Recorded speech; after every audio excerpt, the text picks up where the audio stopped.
Well, good morning.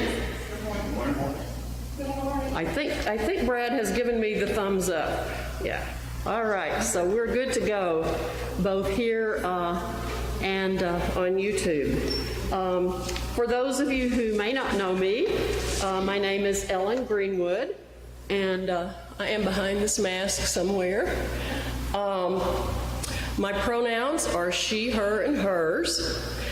And as the worship associate this morning, it is really my privilege to welcome you both to our in-person service and to our streamed YouTube service as well. Each one of you, whether you are here in person or watching on YouTube, is welcome in our midst, and all of who you are is welcome with us. I heard a UU minister give this explanation recently, and I thought I would share it this morning. Our denomination grew out of basically the Protestant Reformation, especially the Congregationalist and Universalist churches of colonial America. Thus, our roots are primarily Christian. But we were always those people who asked questions, who rejected easy answers, and who found our truth from many sources. Today, our congregations include people of all faiths: Buddhist, Jewish, pagan, Christian, you name it, as well as those who identify as agnostic or atheist. And as Nathan Schulman reminded us last Sunday, in a UU church, we can talk about what we believe and what we don't believe without judgment. So with that being said, welcome, and we're very glad you're here. In this same spirit, our Sunday services offer much variety. Often the services are led by our minister, the Reverend Carol Baudot, who is with us this morning in person. But frequently we have services led by members of our congregation or by guest speakers. This morning, we are very honored to have Reverend John Mark Brown, the Executive Director of Family Promise of Knoxville, as our guest. And you will be hearing more from Reverend Brown very shortly, after a few announcements, of course. These announcements are in your order of service, so go ahead and take a look at that if you're here in person. Our second Monday lunch is coming up this coming week, August 8th, 11:30 at Corner 16. And if you're planning to attend, be sure and notify Judy Burgett or Diane Gray. And then we do have our two continuous religious education offerings. Wednesday nights, thinking about theology at 6:30 on Zoom, and our Thursday night conversations at 6:30 on Thursday nights.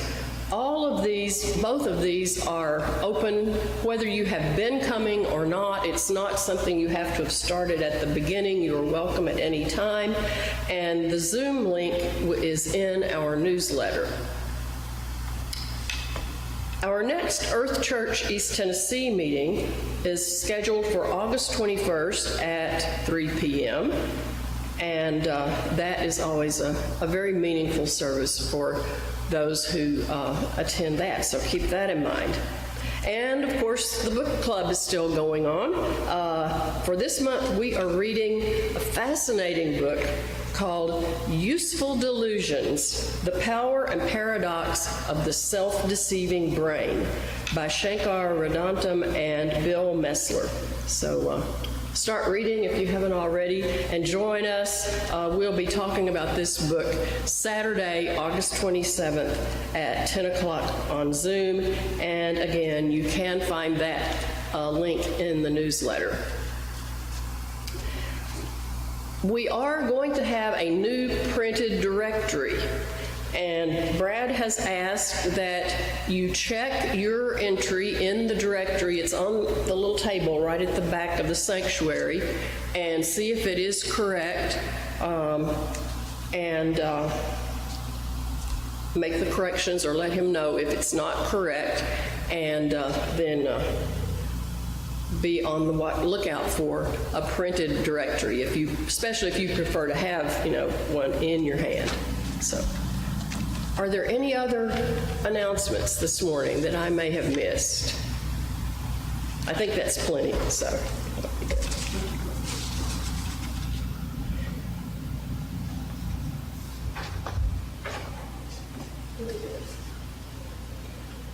At this time, we will join in a spirit of meditation and contemplation, and we will settle ourselves by paying attention to our Tibetan singing bowl.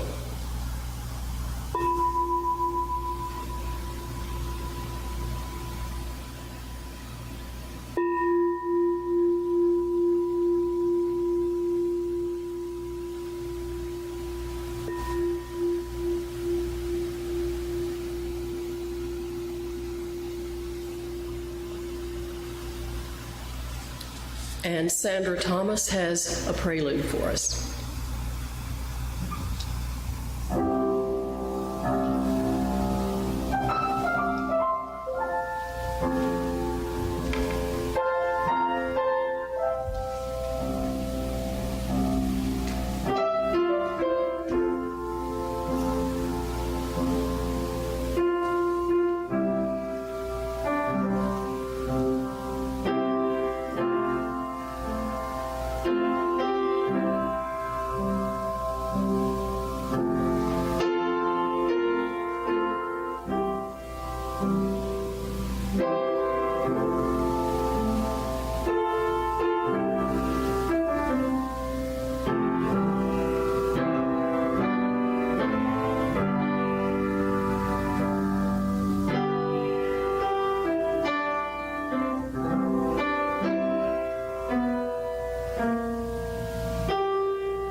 Thank you, Sandra. That was beautiful. As Reverend Brown lights our chalice this morning, I'd like to share these words by Dorothy Day. These are from the readings actually in the back of our gray hymnal that you used to get to see when we were singing. This is called Commitment. People say, "What is the sense of our small effort?" They cannot see that we must lay one brick at a time, take one step at a time. A pebble cast into a pond causes ripples that spread in all directions. Each one of our thoughts, words, and deeds is like that. No one has a right to sit down and feel hopeless. There's too much work to do.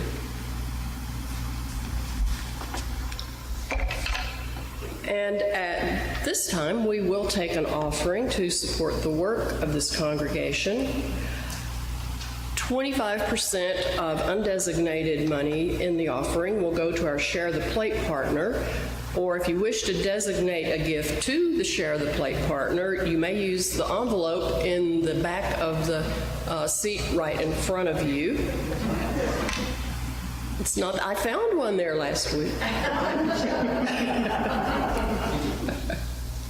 Our Share the Plate partner for this quarter is Knox Pride.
It is a pleasure to be with you all this morning. It is a gift in getting to do this work, to get to come and be a part of your collective worship, and to be with you and tell you a little bit about what you make possible. I've been trying to find my intro all morning, and I will begin with this. I was originally asked to come up with a reading, and I don't think I could have done any better than Dorothy Day, because as a lifelong social worker, that just makes me want to run through a wall of just fired up and ready to get after the work. What I will tell you today is that maybe the chord that I hope resonates most would be that the work has not changed. The manner in which we address it has to, because the work has not changed. So what I mean by that is, in 2005, Family Promise of Knoxville is founded in what is a trend sweeping across the nation at that point. In 1986, the first Family Promise is founded in Summit County, New Jersey, with the main aim being to utilize congregational and faith spaces that are going underutilized, to use those empty education rooms as a place of shelter from one Sunday evening to the next Sunday morning for X family and however many families you can cover. Right between 95 and about 2007 hits its stride. A number of different communities, including ours, found a Family Promise, get their rotation going, and point and click, that should be it, so on and so forth. What I can tell you on this side of since 2005 is that we are what Family Promise National will refer to as a mature network. And that is a really fancy way of saying most of our volunteers have been on since the beginning.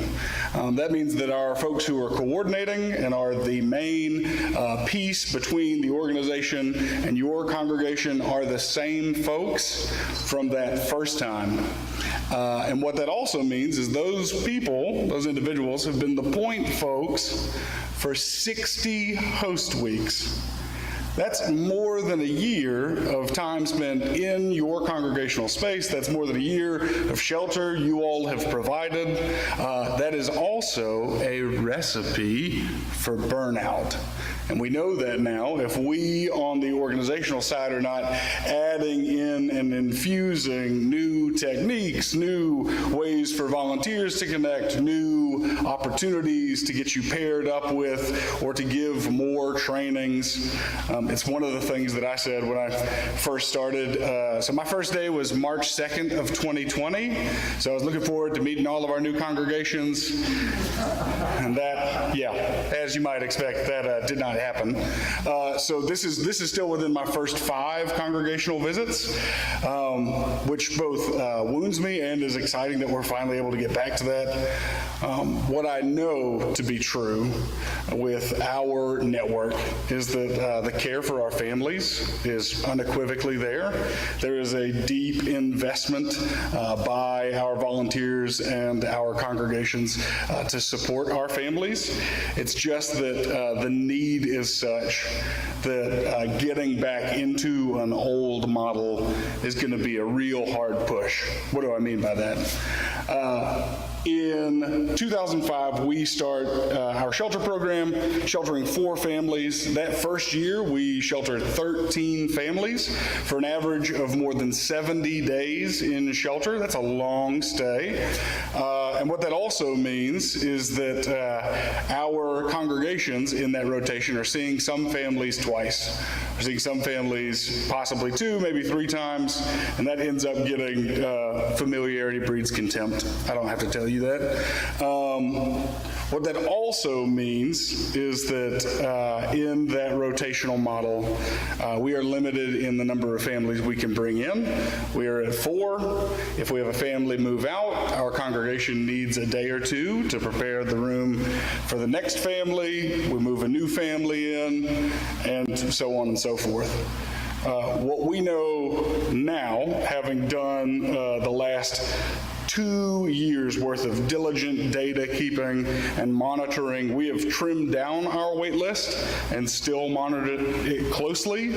And we know, without a shadow of a doubt, that I could fill 10 rooms tonight with families in shelter. I know that our wait list of folks who are ready or move-in ready to shelter is at 16 right now.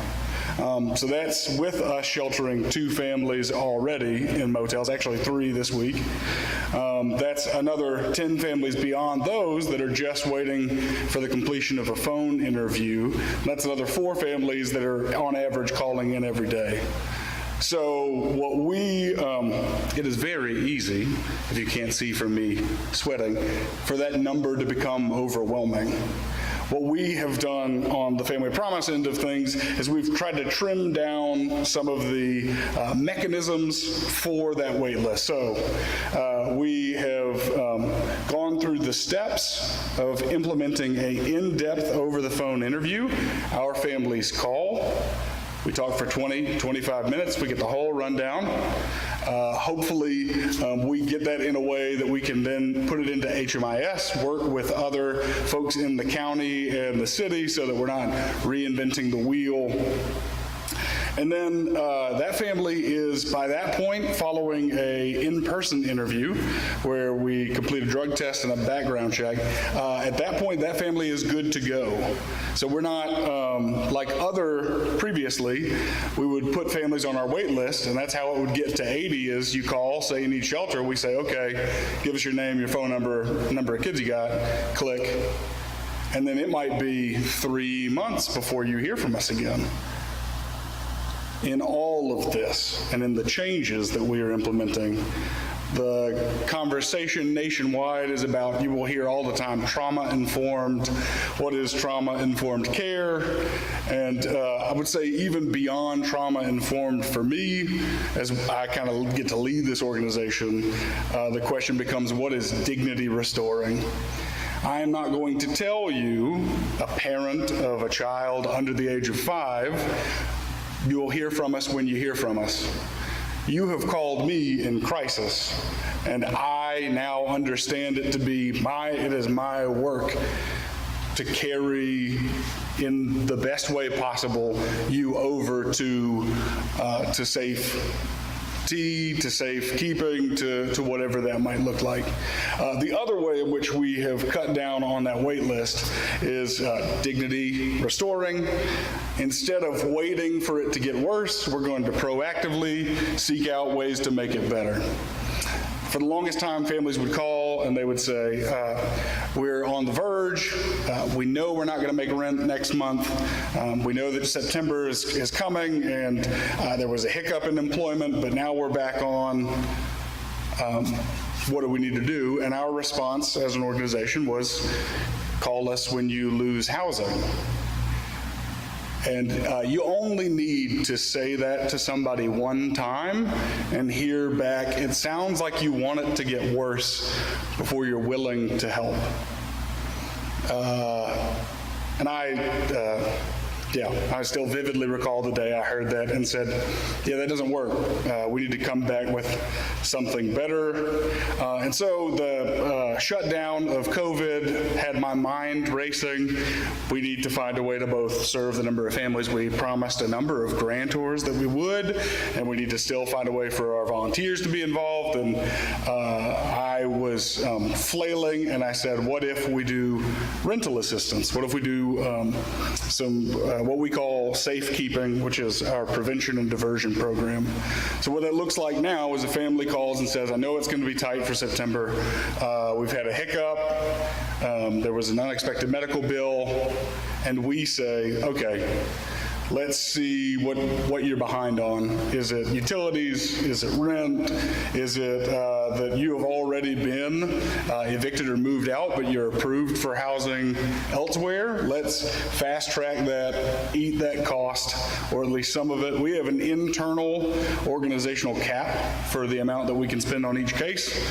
But if a family only needs a certain amount, then for the next 3 months worth of case management, there's the availability that they can use that again with the assistance of a case manager, so that it's not just, all right, safety net, throw money at it, problem resolved, but it's 3 intentional months of saying, are your feet back underneath you?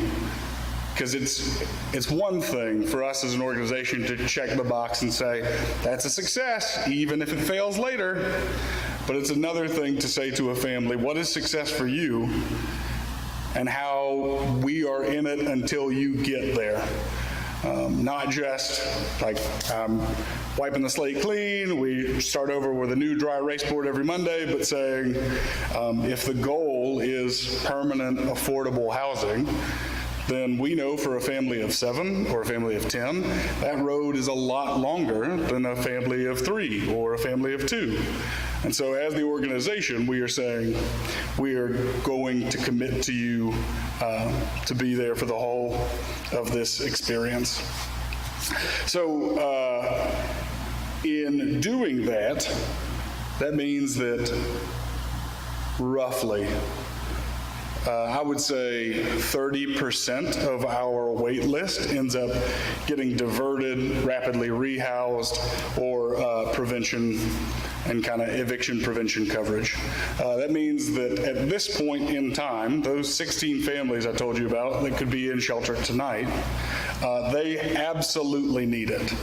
There is no other, we looked at the prevention aspect, and that was not possible. We looked at the diversion aspect, and that was not possible. We already went ahead and did the early part of the application, and now we know without a shadow of a doubt this family is going to need access to emergency shelter.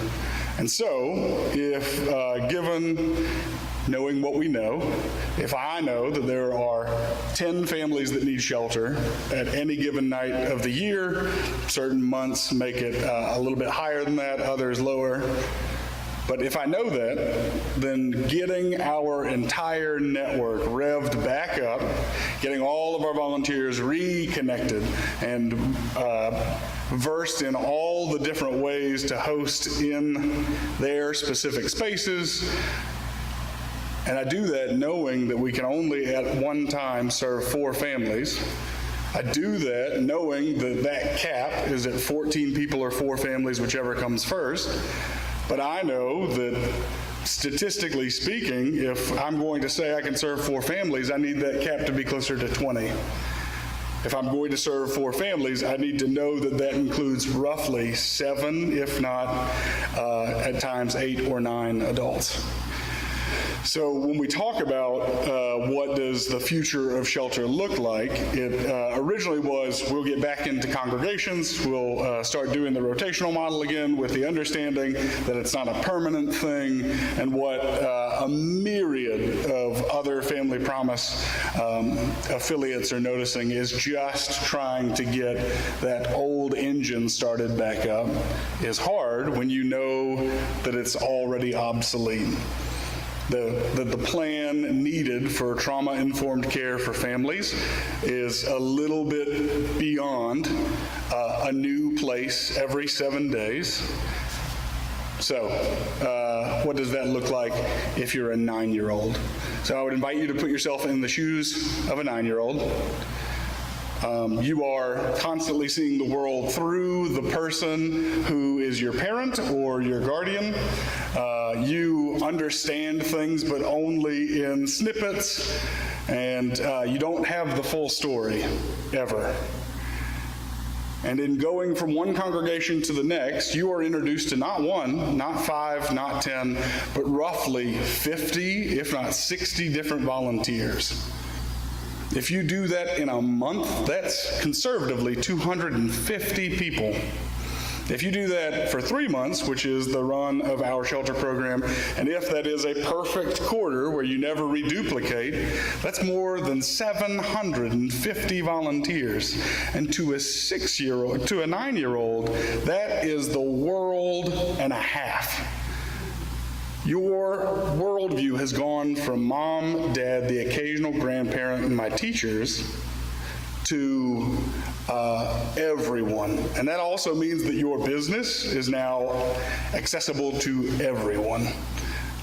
So what we want to try to do is to say, if it's at all possible, we want to limit the number of kids that have to enter our shelter program, prevention and diversion, and by our transitional housing program, moving families who are succeeding in shelter to something more stable for an additional 6 months. And then saying, if it's got to be shelter, then what does it look like to have a static place, a building all our own with 10, if not 12, if not 20 units, where we would still have offices, but where families could be housed together, still sheltered together. Even some places would have adjoining rooms so that there would be access for larger families.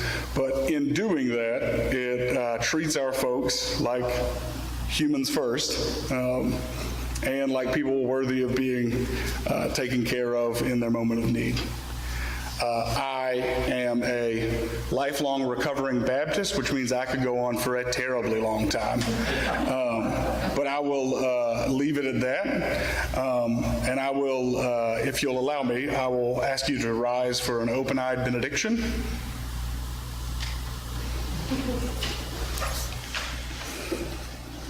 And it goes like this. Would you please look at your hands? There are a whole lot like them, but these are yours. Yours are the hands by which you can heal or hurt, by which you can love or chastise, by which you can grow or stall. Thank you.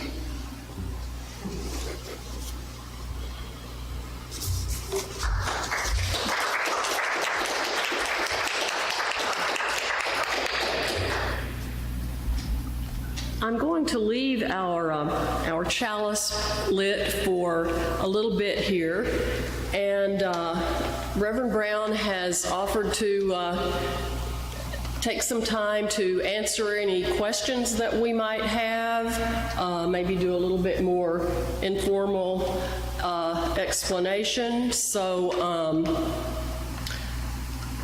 I think I'd kind of like to start, see if I get this right, because I know there are a few people here today who have been coming to Westside pretty much since we stopped having families in our building. But at least the old model that we have operated under meant that once a quarter, we had up to 4 families spend a week in our building, basically from dinner time until through the next morning. So we were responsible for a dinner meal, for places, for bedroom space for them, living space for them. This room became kind of an all-purpose dining room, family room, and then their bedrooms were in our RE. And they would spend the night, and then we would have just some kind of snacks for breakfast available, and they would leave first thing in the morning. It is a lot of work for a congregation of our size. We have been extremely fortunate because we have 2 wonderful support congregations, Grigsby Chapel United Methodist across the street here, which is also a very small church, but they help out. And then Farragut Presbyterian is just amazing, and they do a lot of the work, but it still depends a lot on us too. So that's basically what this is all about. So are there any, I assume that's what the model will be? Yeah, so the model moving forward are kind of the questions that I would say the board and I are asking is it worth revving all of that back up and going back into that model if you know that the need is always going to be greater than that? Because when we've had these conversations where I've talked with some of our coordinators and I've said, you know, we want to expand to 20 people, that sounds like a lot when you've only done 14. And so I think in asking our network to not only come back, but then to expand itself as it's relearning and retooling, it's a lot. It ends up being a lot to ask of folks. Mary.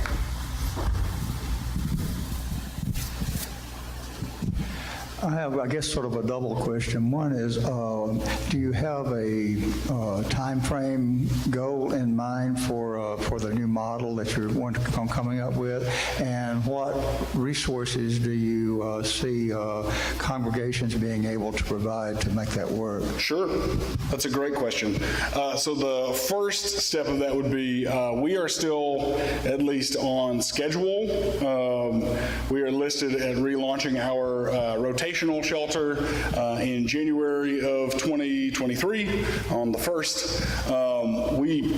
There is reason to believe with a number of our host congregations have not gotten host weeks back to us, so we've not been able to assign. I'm not a big fan of just telling you when you're hosting and then sending our families and going, surprise, it's April and you get to do it, because I think that's part of where a lot of our burnout happened is if there's never any give and take between your congregation and our organization, if it's just you want to play ball, we tell you when and the schedule and how it's to be played, and you never get any input on, well, that week doesn't work for us, then that's not, in its classic sense, a network in my mind. That is more of, there's rigidity on our part as an organization where we're asking or demanding for flexibility on your part.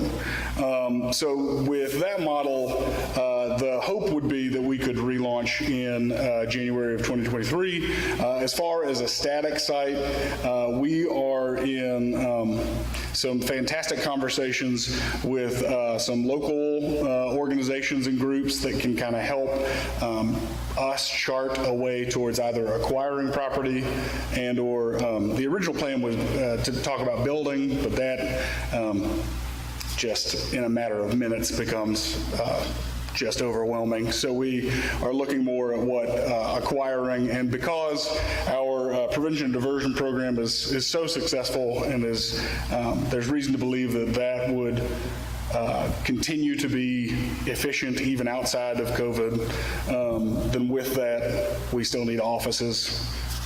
So yeah, the goal of that would be closer to 3, 4, 5 years to acquiring and moving. If it's faster than that, it is.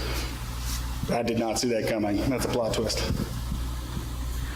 And so beginning in January of 2023, basically the role of the congregation will be the same as it has been, with this other goal in mind that Yes. you're actively and working to better answer your question, congregations would be asked at that point at a static site to come to that location to provide services. So that might be meal drop-offs, that might be an evening activity on Tuesdays and Friday nights, or that a congregation picks a movie to watch and we have a communal space, but trying to get into that habit and that rhythm where our families would know consistently when congregations would be, because one of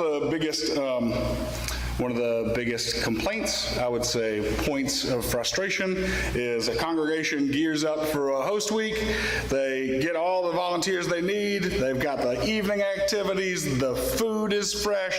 And our families all have work schedules that run right up to 6, 6:30, 7, 7:30. And our congregations feel unappreciated. Like our families don't appreciate enough that food was provided, that there's stuff for their children to do in the evening. And my response is always going to be, if we are telling our families to break the generations-long cycle of poverty, then I'm going to say we're going to ask for an allowance of time so that better meets their needs as a family. And then with the static site, congregations could come on specific evenings, know that they will get the interactions they're looking for, because our families will know Tuesday nights, X congregation will be here. They will be providing food and doling it out. They'll be eating dinner with you. We ask that you hang around for the evening activity.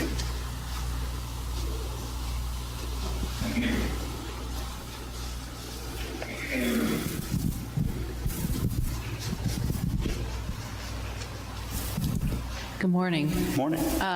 This is really more of a comment, but I found it very enlightening, your perspective from a 9-year-old.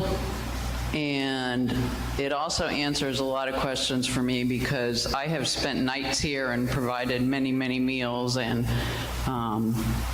I always got to work earlier than I did normally. But I would think also, you know, so often after dinner, and you used the word ungrateful just a few minutes ago to talk about how congregations sometimes felt when adults would be working and they weren't there for the dinner. And I don't know if I would ever attribute that feeling to me, but just maybe more confused as to why adults even, I mean, the number of people you said a 9-year-old would meet, an adult meets that many people too. And they certainly are feeling more stressed than maybe a 9-year-old would, but it certainly explains a lot why the adults don't mingle in this room either, and went back to their room so often. Yeah. If I may. Yes. Because attached to that is if we are all eating dinner and we're all hosting, it's one of the reasons that we discourage big groups from hosting, because there's an immediate we are the outsider feel to that. The secondary component would be if, let's say 6 of us are providing dinner that night and we're doling food out and we sit down, that's 6 people that know you failed your children. That's 6 people that our families don't know if you're going to call DCS tomorrow.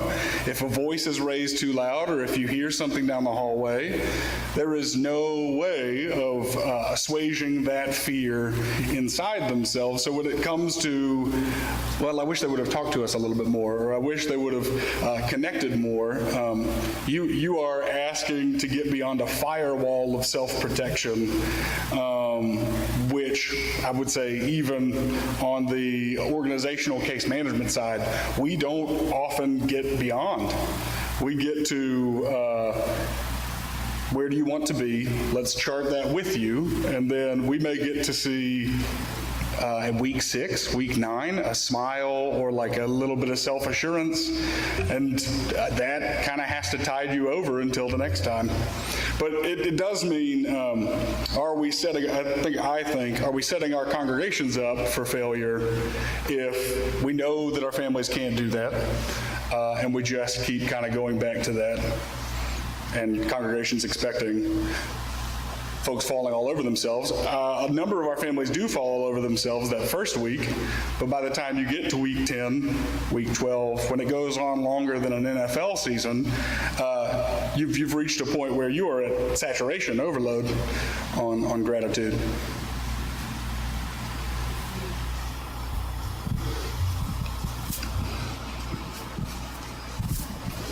I just want to thank you for saying so clearly in ways that we can hear. You know, as a I'm the minister here. Mark, nice to meet John, right? Yes. Nice to meet you. I'm Carol. We as a congregation are starting to understand that what we did 4 years ago in all sorts of ways is no longer the way to serve. That how serving our community happens changes as things change. And what I'm hearing, I so appreciate you talking about trauma-informed care. And often as congregants, we have a tendency to use the word help a lot and not know about the word empower, and to not understand the difference between being helpful, which makes us feel good, and empowering other people, which is about us. We're invisible. We're meant to be invisible. We're not meant to get any praise. I mean, the value in what we're doing is different when we understand empowering other people. So I just love this. I'm sitting here feeling really fired up, like, how can we support this transition? How can we as a community support this transition to a model that is going to serve so many people in such a healthy way, and also help us grow as human beings, understanding our capacity to use our hands in a way that is not about us feeling good because we did our thing, but actually truly being transformative forces, empowering other people in society. So, amen, hallelujah, all of that, all of that. I wondered, we've talked about, I know you guys are encouraging more and repeat training of volunteers, and certainly we need to do that because it's been a very long time since this congregation did any training. But I'm wondering if you now, in the way you're training people, incorporate that perspective more, because I'm thinking, I mean, I've certainly seen people feel, I've never had anybody say they felt like the guests were ungrateful, but, you know, frustrated and confused that their offerings were not really met sometimes, you know. Yeah. But I think the other thing I'm thinking about is the people who say bring their kids because they want their kids to understand what service means, and they want their kids to have, like, real encounters with people who are not like themselves, and that's all wonderful, but that doesn't always serve the needs of the people. So making that really clear, I feel like we need to do a better job whether people go to your training or not, we need to make sure our people think about things in a different way now. And thank you, like Carol said, thank you. Thank you all. I will say, just briefly, when it comes to children and volunteering, one of the things that we do in the office is if a kiddo needs to do a service project in high school, if that kid is under the age, is 16 or under, we require a parent to be on site while they're doing that volunteer work. And so it's one of those things where when that is the case at a congregation, that's my expectation as well, is that knowing that our families have been through several different contrasting types of trauma all at once. We don't know what will happen with whether it's other children or just children in general, and so trying to make sure that there is someone on site to say, we're walking through this situation together, not just, it's a great night to bring my kids, hang out, but like to still address the chronic need. Yeah. So Lori mentioned training, and I get your email, and I know you have the next training will be September 12th? Yes. Is that correct? I think so. Well, I'm hoping we can get some people to come down. Yeah, that'd be lovely. And, as a good group, and listen to what you have to say. Yeah, it is, it's far less, we have this old, by old, it's from the 90s, but it is the original kind of training curriculum, and it's like how to make a bed and how to make a casserole. And it's like, in theory, that is in fact a how-to manual, but as far as the trauma-informed stuff, it is a whole lot more on my part, on our part as an organization, of saying it is an open parentheses of care that you provide. It is much less of the warm, firm embrace of get in here and this is your home for a week, and more of I don't know what you need. Only you can know that best. So in the meantime, trying to get to where you can locate that for yourself, we want to be the constant but yeah, we would welcome having groups. We've had a small turnout so far, but it's also one of those things where, in knowing that I had this coming in the summer, I'm trying to kind of gear up more of our folks. And I just have, one more comment, but do you use the term homeless families? So that is a good noticing. No, we have, I would say industry-wide, the language has moved to families experiencing homelessness. And that's I would say it's a bit of a generational thing, it's an industry thing, but it's people first. And so instead of immediately defining people by their circumstances, we choose to go families with children experiencing homelessness, which for us tells you, and then because I am a divinity school graduate and a wordy individual, I tag on there housing those experiencing homelessness and or housing instability, just because once in theory, we solve homelessness, the next step, and the step that we are finding all the more, is housing instability, is the families that break the cycle, get housed for 3 months, and then are immediately back at the back of the line.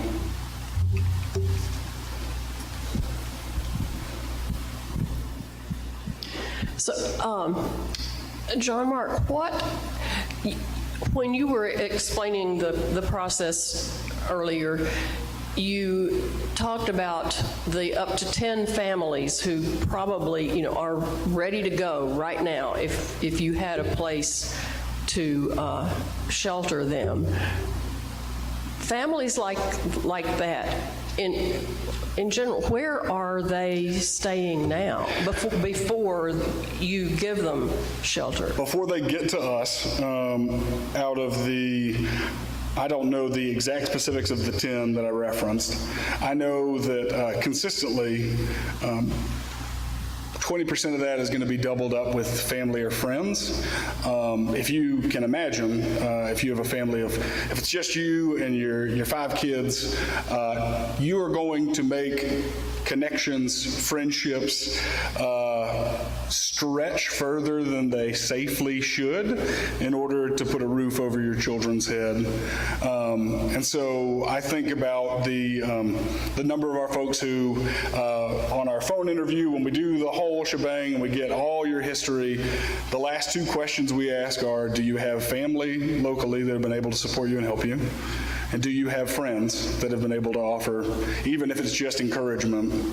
And the number of folks that find their way into our care that say no to both of those is the vast majority, if not, it's astonishing at times, because it means that it's not just a systematic issue with housing or with expense or with cost or with pay, but it's also that we are somehow more connected than we've ever been and more isolated than ever before, in that you can be experiencing this crisis and have nobody in your corner.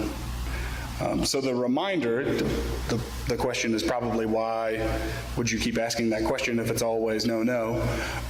The reminder on our end as an organization is that we are the corner.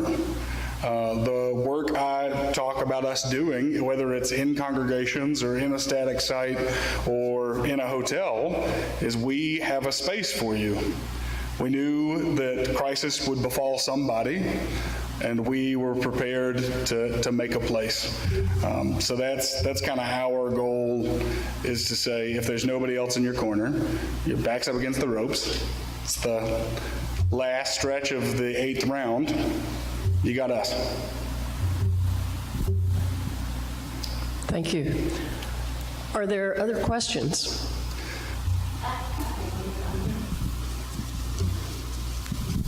Hi, I'm new to all this, so how many churches in Knoxville do it? So we, right now, at this point, host congregation-wise, we're at 16. We have another almost 30 support congregations. So that's folks who provide either a meal and a night worth of volunteer work. Some of those congregations do 2 a week. But those congregations, for whatever reason, whether size or other kind of missions, focuses, can only kind of commit to that. And then we have, in my mind, what are financially supportive congregations. So that's, at this point, 3 or 4 that are unable to give volunteers, but still make that possible. And it should be noted, one of my favorite things in our network is, like, there are just these wonderfully unspoken folks who are incredibly consistent for our people. And Grigsby Chapel, every single birthday that happens in our, somebody gets a $10 Walmart gift card. Aww. And for our folks to know they were immediately thought of, to have somebody write a card that says, like, we've been thinking of you, we're excited, happy birthday. It means the world. We, because of donations, because of gift cards given, we could do that, but there's something beyond cool when a group of women at a small Methodist church across town have been praying over your Walmart card.